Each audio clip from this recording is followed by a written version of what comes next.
Naalala niyo yung performance niyan? Siya po ay na persona non grata sa may Leyte. Ano pa po? Yung pinagtanggol niya yung dating pulis. Oh, wala ang performance yan. Ang talagang pinaka-performance lang yan ay yung ginawa niyang kawalang niyaan sa Davao. Yung pag-siege ng KOJC. Oh, at the same time yung dahig. So wag na natin pa ikut-ikutin pa. Yan ang dahilan. Wala namang performance na iba yan eh. Pakinggan po natin itong mga sagot ng ni Bersamin patungkol po dito sa bagong PNP chief natin. Secretary, good afternoon. Maaari bang humingi kami ng detalye bakit po si General Torre na 2-star general ang napili ng Pangulo bilang susunod na hepe ng PNP? Bakit ba mas magaling ka pa? Wala akong may bigay na detalye dyan. You know, the appointment of elements of the officers of the PNP, there has to be kept confidential. Okay?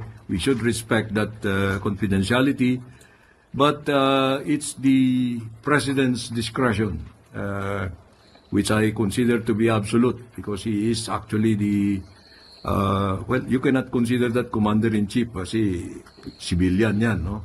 Pero more or less, ganun. No one can question the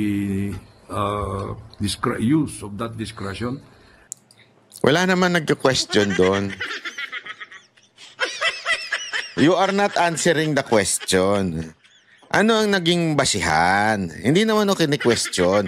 We all know that appointing a PNP chief discretion ng presidente. Don't answer the question in a wrong manner. ES. Ang tanong, ano ho ba ang basihan? Bakit niya ito? So, are you telling us na walang basihan? We're not questioning the basis. We're just asking what? Call it inscrutable. But right now, the considerations that weighed in the choice of General Torre should be respected. Kasi he oversaw many high-profile operations, including yung kay Pastor Kibuloy and then recently yung pag-aresto kay former President Duterte. May kinalaman po kaya yung naging handling niya ng mga ganong operation sa naging choice ng Pangulo? Hindi ko masasabi yan dahil alam mo si Presidente always demands performance. Kahit na ano yung pinagawa sa iyo, you must have you must exhibit some high degree level of performance. So maybe that is one. I'm not going to discount that. But there Performance? Wala naman pong performance ito. Naalala niyo yung performance niyan? Siya po ay na persona non grata sa may Leyte. Ano pa po? Yung pinagtanggol niya yung dating pulis na gumunong ganun. Tapos pinagtanggol niya, nag-press con siya, di ba? Anong nangyari? Di ba, nag-resign nga siya dahil sa kahihiyan, dahil sa batikos ng taong bayan, kasi pinagtanggol, gumaganon-ganon, yung kalbo. Wala ang performance yan. Ang talagang pinaka-performance lang yan ay yung ginawa niyang kawalang niyaan sa Davao. Yung pag-siege ng KOJC, yung pagpalit-palit ng kung ano-ano dyan na nakapulisan sa Davao, yan ang performance niyan. So lahat ng pag-uusig sa mga Duterte. At the same time yung dahig. So wag na natin pa ikut-ikutin pa. Yan ang dahilan. Wala namang performance na iba yan eh. Maybe other qualities of General Torre that you might have considered in... Well, anong qualities ni Torre? Magsinungaling. Hindi Anong qualities ni Torre? Sir, yung sabihin na sa korte na lang kayo magpaliwanag. Kahit walang warrant. Ay, pambihira, In comparison to the qualities of those others who were not given this responsibility. Salamat po. Eden Santos, Net 25. Nako, yan na si Eden. Nako, yari. Good afternoon po, ES. Yung pong pagkaka-appoint ni General Torre, inaasahan po ba na magkakaroon ng mga demoralization or sa hanay po ng PNP yung pagkaka-appoint po sa kanya ng Bakit Pangulo? naman? Anong bakit? Anong klaseng tanong yan? Ano sagot yan pala? Sir, ang dami pong dinaanan. 1-star general ay 2-star general po ito si Torre. Tapos, ano po siya? PNPA. First, sabi nga nila, unang PNP chief na PNPA. Ang dami pa pong dumaan dyan na PMAyer at mas senior pa sa kanya. Mantakin mo, lagpasan ka lang dahil sa sip-sip. Hindi pa madedemoralize yun. Sa private nga di ba sa mga pribadong kumpanya, pag merong sumisip-sip dun sa boss, bakit? Paano mo nasabing sumisip-sip? Yun, umaalembong. Umaalembong ba sa boss? Sip-sip sa boss? Tagabulong sa boss? Oh. Di ba? Meron pa nga dyan, kahit lalaki, masahista ng boss. Di ba? O balalay ng boss. O, tapos kainuman ng boss. Kahit laging late, kahit laging underperformer na tao, ayun, nalalagay sa posisyon, nagiging assistant ng boss. Kung ikaw nga naman, na senior ka na, matagal ka nang naandyan, di ba? Ang sipag-sipag mo, hindi ka nga lang sip-sip. Hindi ka nga lang madikit. Pag sinabi ng boss na, tara, inuman tayo, umuwi ka. O, di ba? Pagka nagaya yung boss ng kalokohan, hindi ka sumasama. O, so ngayon, hindi ka ngayon kasundo ng boss. O, kaya hindi ka ngayon napopromote. Pag may katarantaduan yung boss, ayaw mong sundin. Yeah. Hindi ko naman sinasabing may katarantaduan si Marcos, ha? Wala ako sinasabing ganon. Kayo na lang nagsasabi niyan. Nababasa ko yung mga isip ng mga nanonood. Hindi, di ba?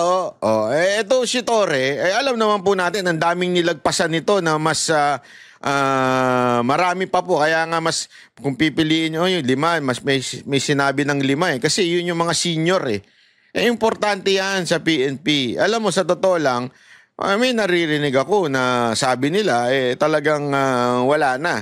Wala na talaga. Eto na lang. Bigyan ko kayo ng sample na hindi na-demoralize.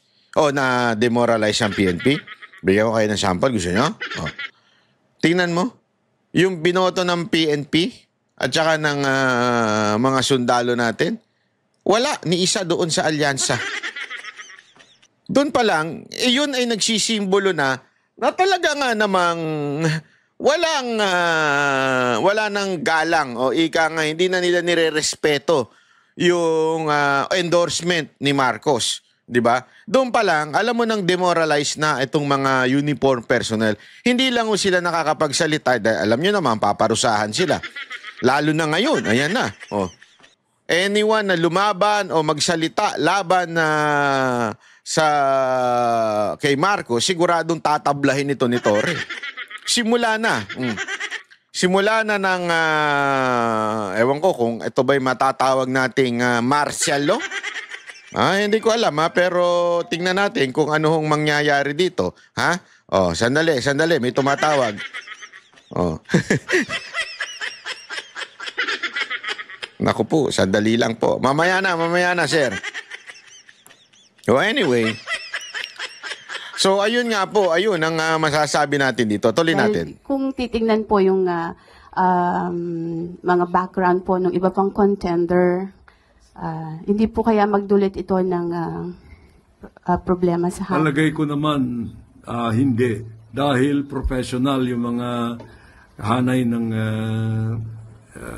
kapulisan. No?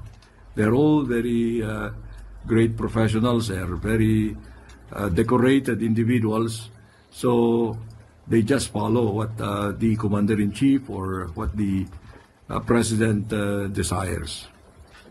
So hindi po naman ito reward sa kanya, another reward ng Pangulo, yung kanyang Alam mo, lahat ng promotion reward yan, ano? But diniretso niya na, paulit-ulit si Eden lahat naman yan reward.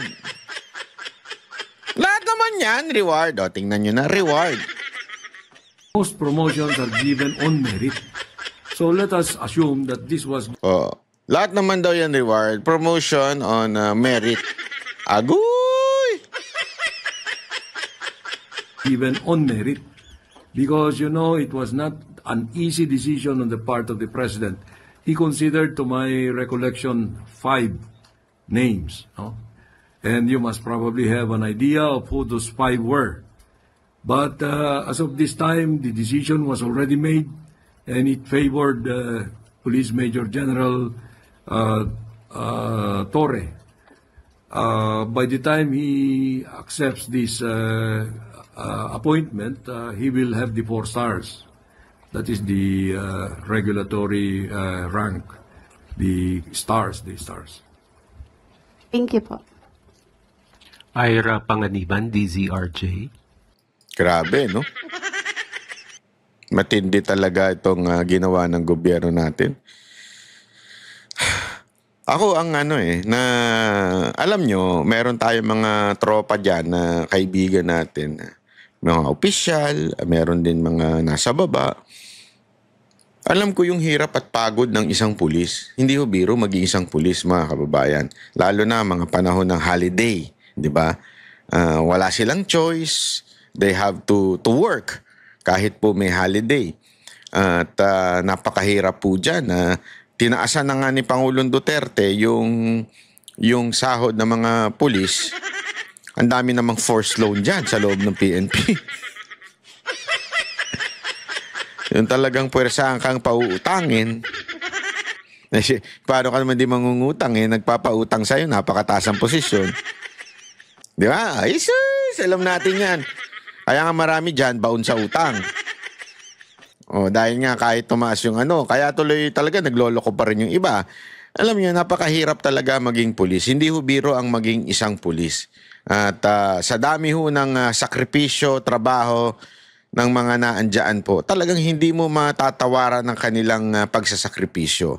Oo, may mga tiwaling pulis. Naniniwala ako dyan. Napakarami din po niyan. May mga tarantado at mayayabang na pulis. Marami dyan yung mga nasa baba pero meron din naman nasa taas. Kaya lang, alam mo mga kababayan, mantakin mo para umangat ka sa pagiging PNP chief, kailangan mo lang sumipsip. Hindi sundan yung kung ano man yung kinaugalian na dapat seniority muna at dapat bigyan ng tsansa yung mga pa-retired na. Ganyan yan kasi yung iba dyan, frustrated na kasi aabutan na sila ng retirement, hindi sila naging PNP chief. Bakit? May sumipsip. At yung sumipsip na yun, dahil sa ginawa niya yung mga, sa tingin ng iba, ay alanganing order, pero siya ang sumipsip at sinabing, hindi, ako nang bahala dyan. Ako nang bahala dyan. Basta PNP chief lang ang kapalit. Yeah. Hindi, alam mo kasi, matagal na pong yan, haka-haka yan. Matagal na pong usap-usapan yan. Actually, una ko narinig yan nung panahon ng KOJC siege. Parang may narinig ako na pinangakuan daw, allegedly, di umano, pinangakuan na, sige, akong bahala humulit, bulabugin ng KOJC. Basta ang kapalit PNP chief. Akong bahala dyan na dyan sa Davao. Magpalit-palit ng kung sino-sinong mga opisyal dyan. Basta ang kapalit, PNP chief. Narinig ko na yan nung panahon ng KOJC. At ang according to the kwento, alleged story na ikinuwento sa akin, ay yan daw po ang napagkasunduan. At tapos, after nyan, sumunod naman yung kwento na tungkol po doon kay pinagtibay niya. Sige, ako nang bahala dyan kay Duterte. Dadaling ko yan sa dahig. Kahit anong mangyari. Ako nang bahala. Akong mananagot dyan. Ako lahat. Di ba kaya nga ang tapang niya doon sa nasa Villamor. Sabi niya, ako na ang pinakamataas dito. Dinaig pa si Marbil. Ayan po yung mga kwento-kwento. Alleged po yan. Di umano, mga kwento na nagsasabing pinangakuan siya ng PNP chief. Ibig sabihin, posisyon na PNP chief. Alam mo, hindi naman po yan bago sa Pilipinas. Kung maaalala nyo yung istorya ni Magalong, yung sa SAP 44, di ba? Kung saan sinabihan siya, wag kang Jejemon. wag kang maging, wag mo idawit si Pinoy gagawin kang PNP chief. Yan po yung istorya na ginawa ni Topacio tungkol sa 44 kay Magalong. Si Magalong, maprinsipyo. Talagang kahit po madamay na ang presidente no, na si Pinoy, dinamay niya dun sa kanyang report. At kaya siya hindi naging PNP chief. Na dapat siya na talaga yung magiging susunod na PNP chief. Ibig sabihin, the reward system in our country is very, very much alive. Ibig sabihin, pag sumunod ka sa utos, ikaw ay talaga nga namang ire-rewardan. Diba? So, may basihan yung mga di umanong mga kwento tungkol dito kay Torre na yung paghuli niya kay Kibuloy, yung paghuli niya kay Duterte, ay merong basihan na talaga na namang yan po ay kung hindi man kautusan ay reward ng ating Pangulo Marcos kay Torre. Yun po ang yan po ang kwento dyan. Ang dapat lang nating maunawaan dito, mga friendship, is simple lang.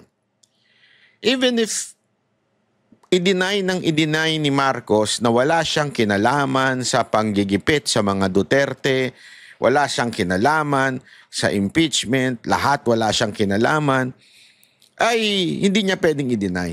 Kasi why would you reward the person na gumagawa noon kung wala kang kinalaman doon at kung ayaw mo yun? Ibig sabihin, talagang gusto mo.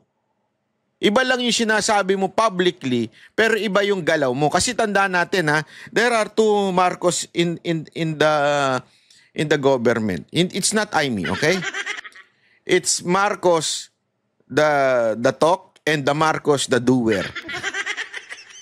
Iba kasi yung sinasabi niya sa ginagawa niya. Dalawang Marcos yan, okay? Lagi nating linawin yan. Sino ba yan? Si Marcos the doer o the Marcos the talakera? O the speaker? Di ba? So ano po ba? Sino po ba yon? Kasi nga, iba yung sinasabi ni Marcos Pagka sasabihin niya, wala siyang kinalaman sa reconciliation, gusto niya ganito. Di ba yung kay Tato Nying, lahat, nagkamali kami, nagpaawa effect ka, siya doon, tapos gusto niya ng reconciliation, tama na politika. Kung gusto mo pa ng reconciliation, bakit mo nilagay ang isang PNP chief na talagang kinukundina ng mga Duterte at ng mga Duterte supporter diyan sa pagiging pinakamataas na posisyon sa PNP? Hindi reconciliation ang gusto mo. Gera. Hindi ko sinabing literal gera, Ibig ko sabihin, gerang talaktakan, gerang bangayan. Diba? Kasi yun lang simpleng-simple. Gusto mo pala ng reconciliation di sana naglagay ka ng very professional na PNP chief. Hindi. Ang nilagay mo yung talagang nambastos, dinidisrespect ang mga Duterte, binaboy si Pangulong Duterte, yun pa ang nilagay mo. O hindi talaga reconciliation. So yung script na ginawa ninyo ni Kato Nying, talaga nga namang very, very scripted. Obvious. Hindi ko pa babanggitin dito yung ang laki ng pinagkaiba nyo nung doon sa speech mo bago ka umuwi. Di ba? Kesa sa speech mo o doon sa ginawa ninyo ni Kato Nying. Magkaiba. Tinanong nga siya doon kung ano yung hindi niya masagot ng diretso Yung tinanong siya sa bakit bumababa ang trust rating niya. Hindi niya masagot ng diretso tapos ang tapang-tapang niya doon. Pero doon kay Kato Nying, akala mo parang asong sorry. Reconciliation na. Halatang ginawa niya yung script Pero okay mag-alala, wala naman nabudol doon. Ang nabudol lang doon, kayo, tsaka yung mga media nyo. Nabudol. Pero yung mga talagang alam at kilala ka, walang nabudol. Walang naniwala doon sa'yo. Walang naniwala doon sa'yo. Yes, General Torre will be serving 1 year and 9 months, if my calculations are correct. That means he will be one of the longest chief of the Philippine National Police. Disaster yan. People of the Philippines, 1 year and 9 months under Torre. Grabe. Gago! Wala na talaga. Wala na talaga. Yari na tayong mga Pilipino. At yun nga mga kababayan, anong masasabi niyo sa balitang ito? Maaring ihayag ang inyong opinyon at kuro-kuro sa comment section sa ibaba. Huwag din kalimutang mag-like, mag-subscribe at mag-share sa bidyong ito. Maraming salamat sa panonood.